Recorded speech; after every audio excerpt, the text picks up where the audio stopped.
हर हर महादेव। आज हम महाशिव पुराण की रुद्र संहिता का अध्याय 11 पढ़ेंगे, जिसमें हम पढ़ने वाले हैं शिव पूजन की विधि तथा फल की प्राप्ति। ऋषि बोले, हे सूत जी, अब आप हम पर कृपा कर हमें ब्रह्मा जी व नारद जी के संवाद के अनुसार शिव पूजन की विधि बताएं, जिससे भगवान शिव प्रसन्न होते हैं। ब्राह्मण, क्षत्रिय, वैश्य और शूद्र आदि चारों वर्गों को शिव पूजन किस प्रकार करना चाहिए? आपने व्यास जी के मुख से जो सुना है, कृपया कर आप हमें भी बताएं। महर्षियों के ये वचन सुनकर सूत जी ने ऋषियों द्वारा पूछे प्रश्नों के उत्तर देते हुए कहना आरंभ किया। सूत जी बोले, हे मुनि श्रेष्ठ, जैसे आपने पूछा है वह बड़े रहस्य की बात है। मैंने इसे जैसे सुना है उसे मैं अपनी बुद्धि के अनुसार आपको वैसे ही सुना रहा हूँ।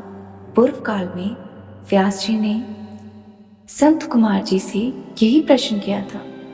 फिर उपमन्यु जी ने भी इसे सुना था और इसे भगवान श्री कृष्ण को सुनाया था। वही सब मैं अब ब्रह्मा नारद संवाद के रूप में आपको बता रहा हूँ। ब्रह्मा जी ने कहा, भगवान शिव की भक्ति सुखमयी, निर्मल एवं सनातन रूप है तथा समस्त मनोवांछित फलों को देने वाली है। यह दरिद्रता, रोग, दुख तथा शत्रु द्वारा की गई पीड़ा का नाश करने वाली है। जब तक मनुष्य भगवान शिव का पूजन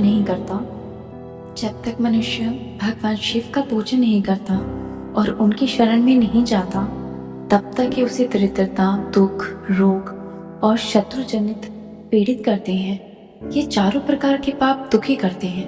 भगवान शिव की पूजा करते ही ये दुख समाप्त हो जाते हैं और अक्षय सुखों की प्राप्ति होती है। वह सभी भोगों को प्राप्त कर अंत में मोक्ष को प्राप्त होता है।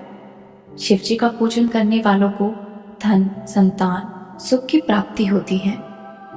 ब्राह्मण, क्षत्रिय, वैश्य और शूद्रों को सभी कामनाओं तथा प्रयोजनों की सिद्धि के लिए विधि अनुसार पूजन उपासना करनी चाहिए।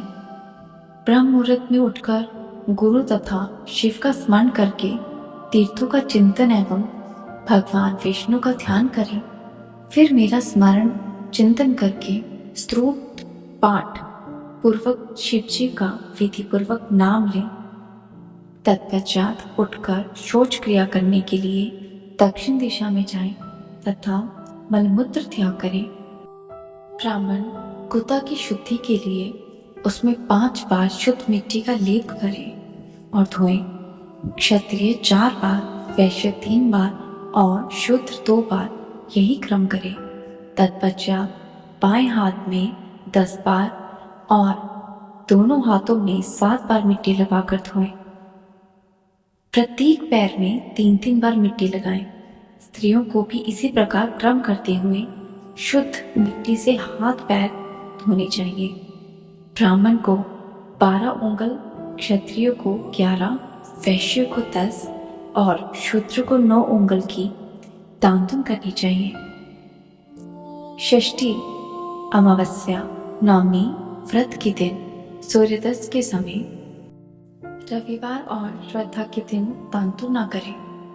दांतुन के पश्चात जलाशय में जाकर स्नान करें तथा विशेष देश काल आने पर मंत्र उच्चारण पूर्वक स्नान करें। फिर एकांत में बैठकर विधि पूर्वक संध्या करें तथा इसके उपरांत विधि विधान से शिव पूजा का कार्य आरंभ करें। तदुपरांत मन को सुधिर करके पूजा गृह में प्रवेश करें तथा आसन पर बैठें। सर्वप्रथम गणेश जी का पूजन करें। उसके उपरांत शिव जी की स्थापना करें। 3 बार आचमन करते समय त्रिनेत्रधारी शिव का ध्यान करें।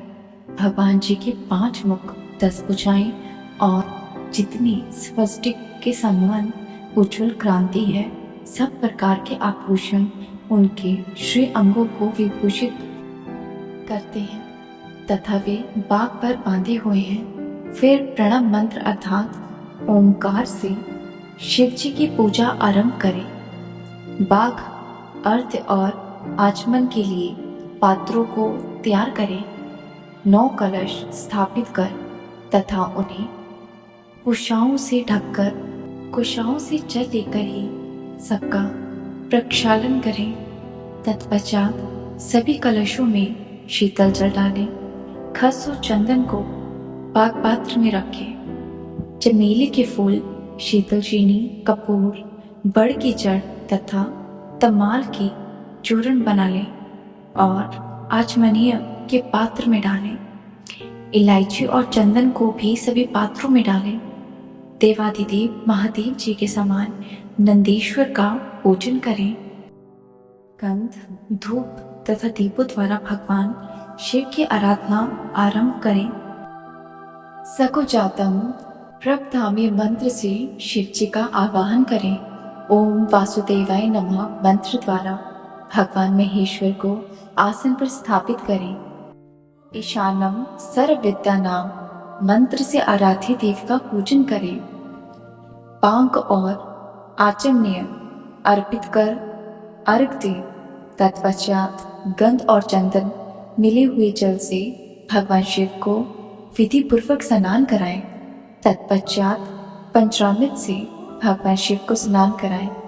पंचामृत के 5 तत्व दूध, दही, शहद, गन्ने का रस तथा घी से नहलाकर महादेव जी के प्रणव मंत्र को बोलते हुए उनका अभिषेक करें। जलपात्रों में शुद्ध व शीतल जल दें। सर्वप्रथम महादेव जी की लिंग पर कुश, अपामाग, कपूर, चमेली, चंपा, गुलाब, सफेद, कनेर, बेला, कमल और उत्पल पुष्पों एवं चंदन को चढ़ाकर पूजा करें। उन पर अनवर्थ जल की धारा गिराने की भी व्यवस्था करें। जल से भरे पात्रों में महेश्वर को नहलाएं। मंत्रों से भी पूजा करनी चाहिए। ऐसी पूजा समस्त अभीष्ट फलों को देने वाली है। पावमान मंत्र, रुद्र मंत्र, नील रुद्र मंत्र, पुरुष सूतक, श्री सूतक, अथर्वशीष मंत्र, शांति मंत्र, भारुमंड मंत्र, महामृत्युंजय मंत्र एवं पंचाक्षरी मंत्रों से पूजन करें। शिवलिंग पर 1 सहस्त्र या 100 जलधाराएं गिराने की व्यवस्था करें। स्फटिक के समान निर्मल, अविनाशी, सर्वलोकमय परम देव जो आरंभ और अंत से ही हीन तथा रोगियों के अशोधिक के समान है, जिन्हें शिव के नाम से पहचाना जाता है एवं जो शिवलिंग के रूप में विख्यात है, उन भगवान शिव के मस्तक पर धूप, दीप, निवेद और तांबूल आदि मंत्रों द्वारा अर्पित करें। अर्घ देकर भगवान शिव के चरणों में फूल अर्पित करें। फिर महेश्वर को प्रणाम कर आत्मा से शिव जी की आराधना करें और प्रार्थना करते समय हाथ में फूल ले भगवान शिव से क्षमा याचना करते हुए कहें, हे कल्याणकारी शिव, मैंने अनजाने में अथवा जानबूझकर जो भी जब तक पूजा आदि सत्कर्म किए हो, आपकी कृपा से वे सफल हो। हर्षित मन से शिव जी को फूल अर्पित करें। स्वस्तिक वचन कर अनेक आशीर्वाद ग्रहण करें। भगवान शिव से प्रार्थना करें कि प्रत्येक जन्म में मेरी शिव में भक्ति हो तथा शिव ही मेरे शरणदाता हो। इस प्रकार परम भक्ति से उनका पूजन करें। फिर परिवार सहित भगवान को नमस्कार करें। जो मनुष्य भक्ति पूर्वक प्रतिदिन भगवान शिव की पूजा करता है, उसे सब सिद्धियां प्राप्त होती हैं। उसे मनवांछित फलों की प्राप्ति होती है। उसके सभी रोग, दुख, दर्द, कष्ट समाप्त हो जाते हैं। भगवान शिव की कृपा से उपासक का कल्याण होता है। भगवान शंकर की पूजा से मनुष्यों में सद्गुणों की वृद्धि होती है। यह सब जानकर नारद अत्यंत प्रसन्न होते हुए अपने पिता ब्रह्मा जी को धन्यवाद देते हुए बोलते हैं कि आपने मुझ पर कृपा कर मुझे शिव पूजन की अमृत विधि बताई है। शिव भक्ति समस्त भोग और मोक्ष प्रदान करने वाली है। इससे आगे की कथा हम अगले अध्याय में पढ़ेंगे। तब तक के लिए हर हर महादेव, जय जय शिव शंभू। भगवान भोलेनाथ आप पर और आपके पूरे परिवार पर हमेशा अपनी कृपा दृष्टि बनाए रखें। आप सभी खुश हो, आपका परिवार स्वस्थ हो, आप सभी अपनी जिंदगी में अच्छा करें। हर हर महादेव।